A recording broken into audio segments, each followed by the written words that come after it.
Hello, and welcome to a special interview presentation sponsored by the Dr. Joseph Warren Historical Society, the Real American Revolution, and the American Revolution Consortium for Civic Education. Now, my name is Randy Flood, and today I'm joined by my co-host, historian Christian Despigna, author of Founding Martyr, The Life and Death of Dr. Joseph Warren, the American Revolution's Lost Hero. Now, our guest today is historian John U. Rees, author of They Were Good Soldiers, African Americans Serving in the Continental Army from 1775 to 1783.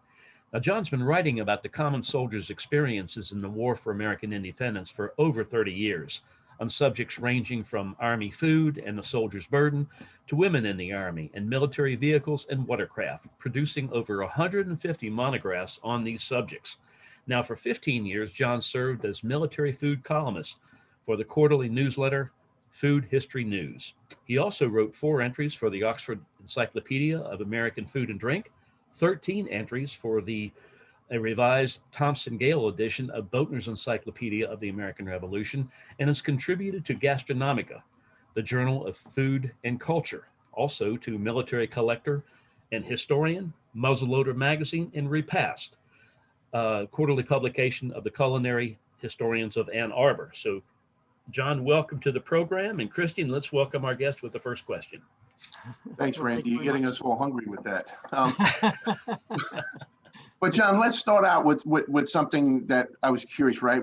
I know you spoke at Randy's Roundtable in Williamsburg last year. And one of the things I wanted to ask you then, I didn't get a chance, was really what inspired you to write They Were Good Soldiers, African Americans Serving in the Continental Army, 1775 to 1783? Well, it was a little bit of serendipity. In fact, it was a lot of serendipity. I started researching about 1986 or so, and I was researching on a single subject, but I kept on coming across information that I thought was interesting. So I would set it aside for possibly for future use. I didn't know what it would lead to. And eventually I started getting more and more information on African American soldiers in the war. So if you fast forward to the 2000s, I had enough that I finally had enough that I thought that I could write an article. I ended up writing 2 articles. One was an overview. The other one was on Black soldiers in Southern Continental regiments. And then being on LinkedIn, I got a message one time from an editor from England for Hellion Press. And I had posted a couple more articles, and they said, would you like to write a book for us? You could write it on the subject of African Americans in the war or anything else you wanted to. And I have a ton of subjects I could have written on, but I really didn't think long before I realized I wanted to write on African Americans. I just thought it was a subject that really was worth doing, and I just wanted to get the information out there, especially for Black American citizens, young and old, who don't know the story, but for everybody, really. Right. And I know you did a lot of research. Tell us about some of the primary sources you used when writing the book.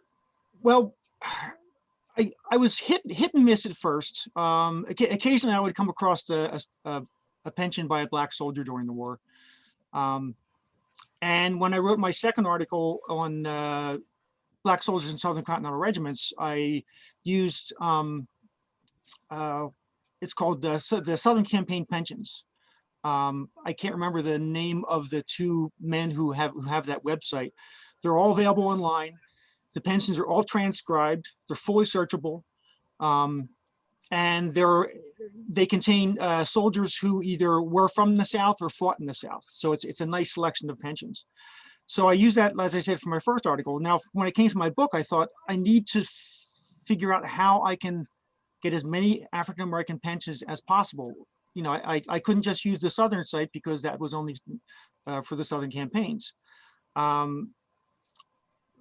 kind of searched around. Eventually, I fell into Erg Grunset's. It's called Forgotten Patriots. It's a DAR publication, and that's available online. You can download it, which I did. It's searchable.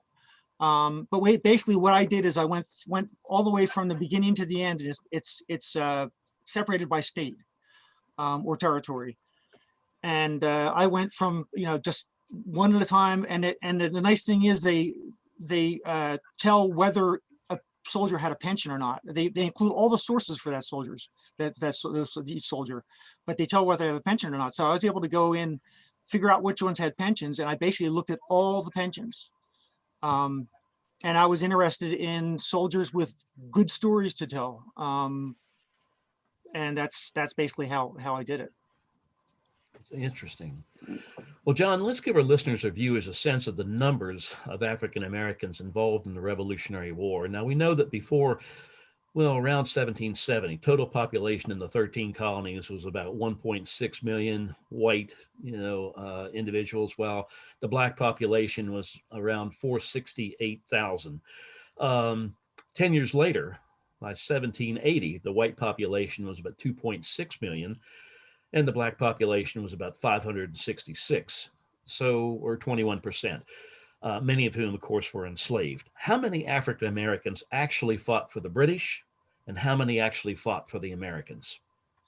Okay, this is where we get into estimates. And the best estimate for the American side, for the Continental side, would be 5,000 to 7,000. Okay. That number's been floated around for a long time. Sometimes I think it's much less. Sometimes I think it's probably accurate. It's really hard to tell. Mm-hmm. For the British side, that's even more difficult. I've heard estimates anywhere from 10 to 20,000, 10, 15, 20,000. I really don't know how accurate that is. The 1783 Book of Negroes, which is basically a book that was created by the British High Command that listed all the African Americans that were being evacuated out of New York to mostly to Canada. The best copy of that contains 3,000 names of African Americans. That's men, women, and children. Now, on that, about 400 were loyalist slaves, so they would have been retained as slaves. Mm-hmm. Okay. We'll pick it up when it comes back up. Yeah. Slaves, because for the British side, it's really hard to tell. I would say at least 10,000, if not 15,000. Okay. Now, how many of those who were enslaved really fled to the British lines when the opportunity came up? Any guess on that number? Again, numbers are really hard to come by, but possibly thousands, definitely hundreds. They fled into British-held New York. Right. They fled to moving armies. So in the South, when the army was on the move, they fled to Cornwallis's army. Mm-hmm. Right. They fled into Charleston, Savannah. Yeah. And of course, slave owners did everything they could to keep their slaves from running, but it wasn't always possible. Course. Well, that really leads us into this next question. I mean, we know that there were two major proclamations that were issued at the outset of the war and then full throttle in 1780. Possibly more proclamations, but they triggered enslaved individuals to seek their freedom. The first was obviously Lord Dunmore's proclamation of 1775. And then a second, of course, was Sir Henry Clinton's proclamation of 1780. They were similar in some respects, but what were these two proclamations specifically, and how do you distinguish between the two? Well, they were both very pragmatic. Again, they weren't done with the idea of abolishing slavery. They weren't done out of the goodness of their hearts. They were basically done to hurt their enemy. And the fact that slaves received their freedom because of it was a byproduct. Mm-hmm. The first one was basically done on John Murray, Lord Dunmore's on his own, basically. He was only the commander on the spot, and he had been raiding plantations along the coast, and was basically taking slaves off the plantations. Just as he took other property off the plantations to hurt the rebel cause, to hurt those who were going against the crown. Eventually, he thought that he would make use of that manpower and form those the male slaves, the able-bodied male slaves, into a regiment. And that struck like lightning all over the colonies from north to south. because the last thing the quote unquote rebel slave owners wanted to see was the British freeing their slaves and then turning them against them. The Clinton's proclamation is interesting because it not only states officially, because he was commander in chief in North America at that time. So it was an all-encompassing Crown supported declaration. Now he was accepting any slaves, any enslaved Africans into his lines, and he would feed them, give them work. But also as a codicil to that, he also threatened that any slaves or any blacks, not slaves, any African Americans taken captive while they were fighting for the rebel cause, for the Whig cause, they would be enslaved in turn. So after they were captured, they would be made slaves. So that's a real turnabout. Whether he really honored that that last statement in the breach, whether he ever did it, I don't really know. In all my pensions, all the pensions I've seen, in my experience, the black soldiers were taken prisoner and kept in prison. One black soldier from Rhode Island, I think it was, claimed that he was taken prisoner and made a slave. So at least one man was enslaved after his capture. But it didn't seem to be, all encompassing. Sure. Thanks. John, you write that, really unknown to most Americans, that African Americans were involved in the early stages of the American Revolution. So can you tell us about their involvement a little bit? Well, especially, I mean, the war started in the North. I mean, of course, April 19th, 1775, Lexington conquered. At least the war, in fact. On that first day, African Americans were fighting, and that's both free and enslaved African Americans were fighting against the British on that first day. A number of them were actually in action. Some were in the militia but never got into action. And one of them, Prince Estabrook, was actually wounded on Lexington Green. So that would have been the very first action of the war. They went on to fight at Bunker Hill. Some 150 African-American and Indians were at Bunker Hill. Would have been fewer Indians, but the service of Indians and African-Americans is somewhat tied up. Because some Indians were also enslaved. And when the Rhode Island Regiment decided to change to being an all-black regiment, they accepted Indian slaves and African-American slaves. So they're somewhat tied up. But at the Battle of Bunker Hill, about 150 fought that day. Right. They were part and parcel of the New England Army. And during that first year of the war, there was a debate whether to allow them to serve. Now, it's given that they fought from the first, and they fought well. Commanders say that. But first, the provincial legislature of Massachusetts wanted no slaves in the army, and then the Continental Army decided to the High Command decided to bar all blacks altogether. Now, while this debate was going on, the blacks were in service. They were with the regiment, so they were never barred from the army and thrown out. They were serving this whole time. It was basically a war on paper.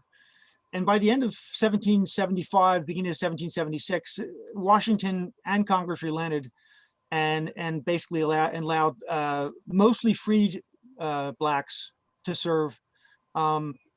Enslaved blacks did serve in smaller numbers, but they did serve. Right. And let's talk about these New England regiments, because initially your focus is on British involvement with African Americans, and then you shift the narrative to American and New England regiments. So some Americans know about the first Rhode Island Regiment, but exactly how many African American regiments were actually established during the war? Well, on the American side, the only black regiment was the first Rhode Island, and that was the first Rhode Island came into existence at the beginning of 1777. So for 1777, it was an integrated regiment. At the end of 1777, beginning of 1778, they needed manpower, so they decided to take the command staff from the 1st Regiment, send it back to Rhode Island. So they formed an entire new 1st Regiment with only black privates. And they were commanded by white officers and white non-commissioned officers. So from February 1778 to July 1780, the 1st Rhode Island was a segregated regiment with only black and Indian privates, private soldiers. In July 1780, basically the regiment was all but disbanded because it was so under strength. They only had 2 large companies. So then that was all that was left. It was two large companies of black soldiers. And then by about early part of 1781, it was sent south, actually sent to West Point, and where it was merged with the 2nd Rhode Island. And from that point, it became the single Rhode Island regiment. And from that point on, it had two all black companies and 6 all white companies.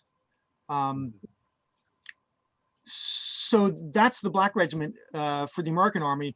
There were 2 other black regiments during the war. One, of course, was Lord Dunmore's Ethiopian Regiment. That only lasted a year. It was formed in November 1775, and actually probably started being formed in August 1775. And it was disbanded about August of 1776 when it was sent north to New York and disbanded in New York and never reformed. And then in 1779, there was the let me get this straight because it is in French. The French military formed the Chasseurs Volontaires de Saint-Domingue, and that unit was formed in what we now know as Haiti. It was formed from both free and enslaved Africans, and that served from 1779 to the end of the war. Their first major action, and probably really their only major action, was in autumn 1779 at the Siege of Savannah, where they actually saw pretty heavy combat. Other than that, in the American Army, the rest of the units were integrated. You know, there were black soldiers fighting alongside white soldiers. I mean, black and Indian soldiers fight alongside white soldiers. In the British Army, in 1777, William Howe, then Commander-in-Chief in America, decided to bar blacks from serving in loyalist regiments. They really weren't serving in British regiments, except as drummers, musicians, also servants, and also wagoners. So every African Americans who were loyalist regiments up to that point had to be thrown out. Now those are loyalist regiments that were on the establishment. There were also irregular loyalist regiments and militia. Blacks did serve in irregular loyalist regiments and loyalist militia regiments, but they didn't serve in the loyalist regiments on the establishment. They also served in German regiments as musicians and also as wagoners and pack horsemen, and also servants. So they were spread around. But in the Crown Forces, most of the African Americans did not carry muskets. They were not combat personnel. They were either laborers, they were servants, they were wagoners, pack horsemen. There was actually one British unit, the Black Pioneers, which was actually pioneers were military laborers, mostly for fortifications, but they did other things too. And that pretty much lasted through the war. And that's about it. Well, John, how were they treated? How did the British commanders treat African American soldiers any differently than American commanders? Well, there weren't that many African American soldiers, but the few there were, especially, they seem not to have been treated differently in loyalist regiments. It's interesting because in the regular regiments, as I said, they're mostly either musicians or wagoners, and they were treated very well. And as far as I know about the musicians, pre-war in Boston, I think it was the 29th Regiment, which was stationed in Boston, the 29th British Regiment. And the locals were horrified because it was the duty of the musicians to mete out punishments. In other words, they were in charge of floggings when a soldier was supposed to be punished. So the citizens in Boston were horrified when they noticed a punishment in a British regiment, and it was a white soldier being flogged by a black musician, Mhm. which was totally unheard of. I mean, they write about the period. I actually include a couple quotes in my Mhm. book. Yeah. So they by and large were treated pretty equally. Mhm. Same as in the American Army. Mhm. They were, I mean, at the most basic level in the Continental Army, they were given the same food, the same clothing, the same equipment, the same pay. If you compare it to the Negro regiments in the American Civil War, one of the biggest contentions with them was they were in the American Civil War in the 1860s. They were being given less pay than the white soldiers, and that was not the case for the black soldiers in the Continental Army. Mhm. Um, and I found no differential treatment that I can tell of, really. Mhm. Interesting. Well, I personally found some of your personal observations in your book, the writings, the narratives, describing the battles and events and conditions in camp, very fascinating. Which one did you enjoy the most researching? Um, well, one of the ones that I most enjoyed researching, and it didn't all get in the book, was the story of a Connecticut soldier who served late in the war. He actually may have served earlier, but we know he was in the Continental Regiment starting in March 1781, served through to the end of the war.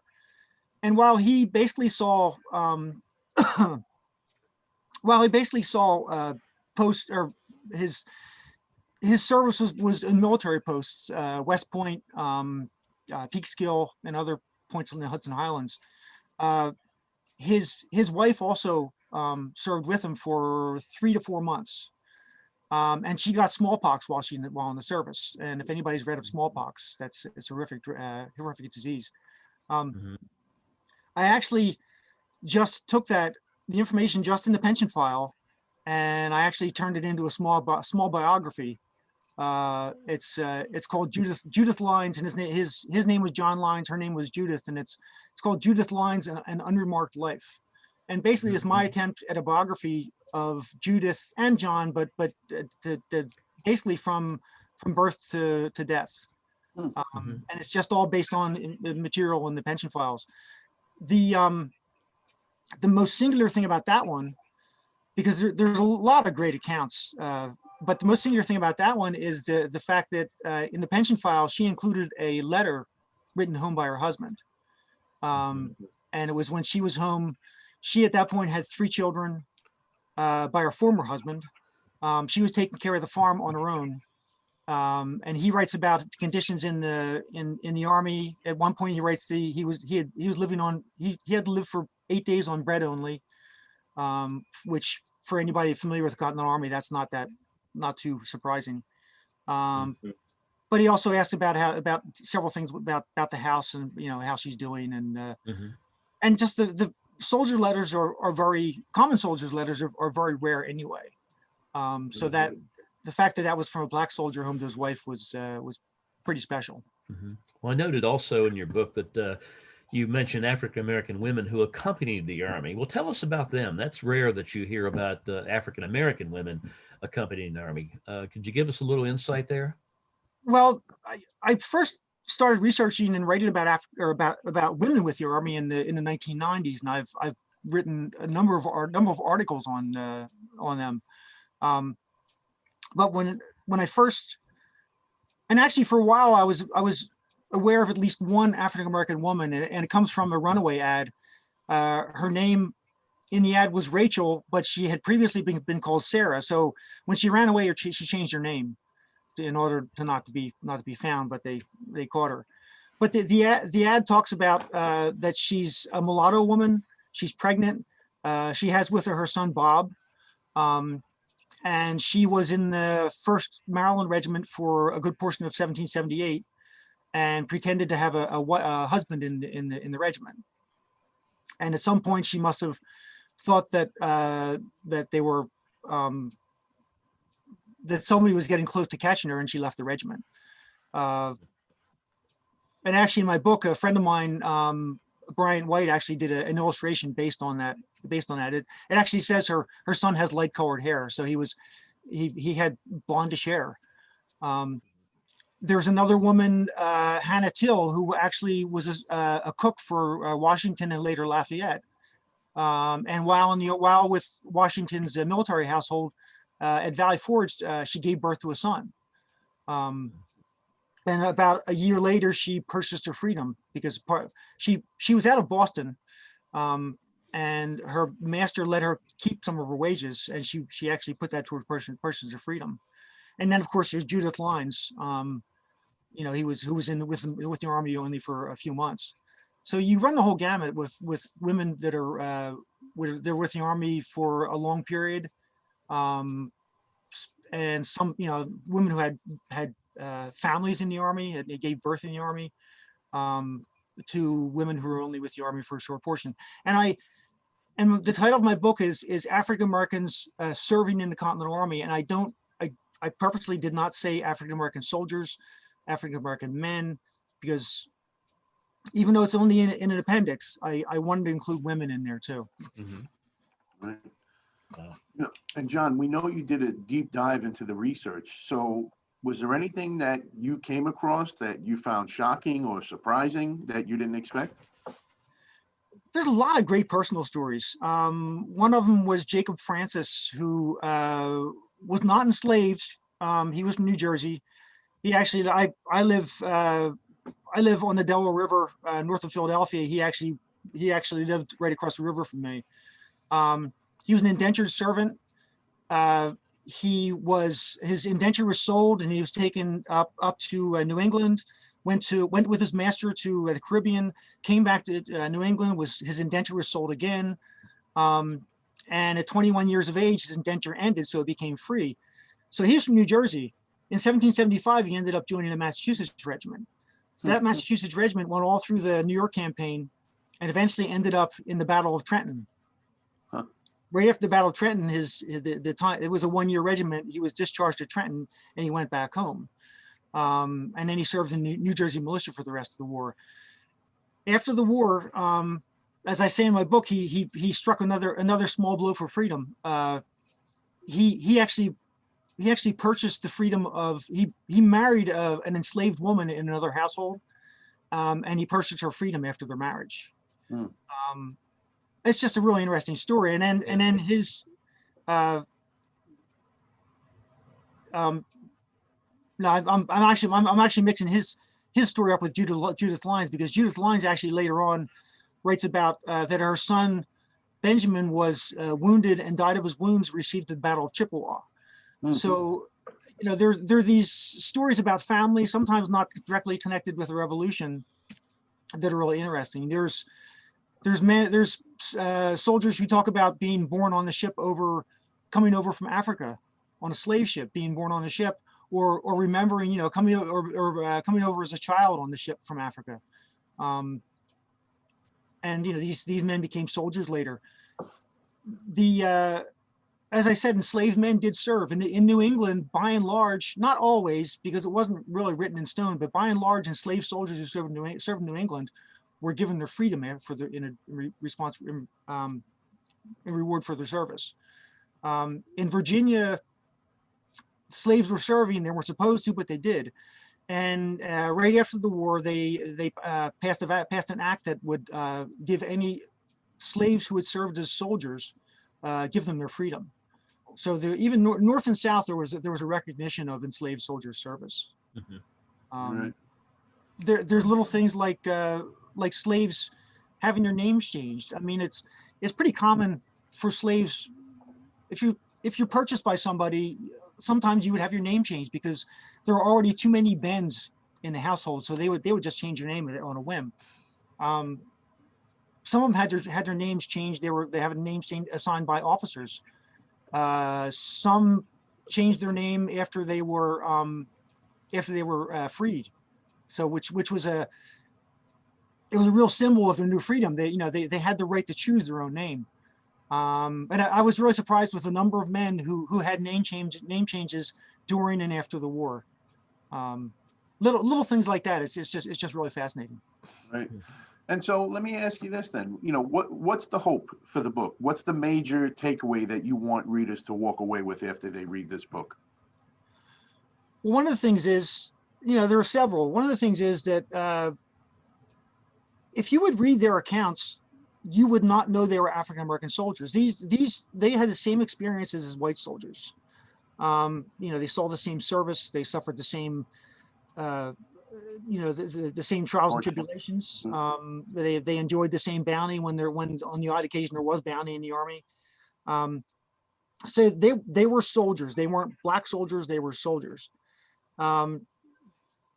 You also see that the effect of slavery on these soldiers. Some of the men right in the 19th century had enslaved family members, like enslaved wives and children, who they didn't have the money to purchase them, and they were free. The soldier was free, or the veteran was free himself, but his family was enslaved. Even during the war, there was one Rhode Island soldier. He was a freedman. He was coming back from Yorktown with his regiment. He was in Delaware, actually Maryland, Hedville, Maryland, and the men in the house he was staying in, where they were assaulted by a sea captain and part of his crew. Well, in defending themselves, this man actually shot and killed the sea captain, and he was tried by a local court, a civil court, not military, civil. He was tried for murder, but he was convicted of manslaughter. He was sentenced to be branded on the thumb, and he was ordered to pay court charges. Now, the same case had basically a mirror case had been brought against a soldier in Rhode Island, and that man was let go after he paid the charges. This man, a black man, and both were black men. This man, since he was black and he could not pay the charges, the Maryland Civil Court decided that in order to pay the charges, he would be enslaved. This is a free black being enslaved in return for charges he could not pay. Now, so there were differences, because if he was a white soldier, he would not have been enslaved. So, when push comes to shove, they can be treated equally in all other ways. But at that time in America, if you were black, there were some things that happened to you that could not happen to a white soldier, Right. or a white citizen. Right. Wow. Well, John, it's been a real pleasure having you with us today to join Christian and me to talk about your book. Thank you so much. Well, very interesting, very enlightening, to say the least. Well, thank you so much. It's really great to see you both. I hope we can get together, face to face soon, and I really appreciate you asking me to do this. Thank you. Absolutely. Well, to our listeners and viewers, thank you for taking time to view or listen to our program. Our guest has been John U. Rees, author of They Were Good Soldiers, African Americans Serving in the Continental Army from 1775 to 1783. Please remember to subscribe to our Dr. Joseph Warren Historical Society YouTube channel. And on behalf of my colleague, Christian Espigna, and myself, we'll say so long for now.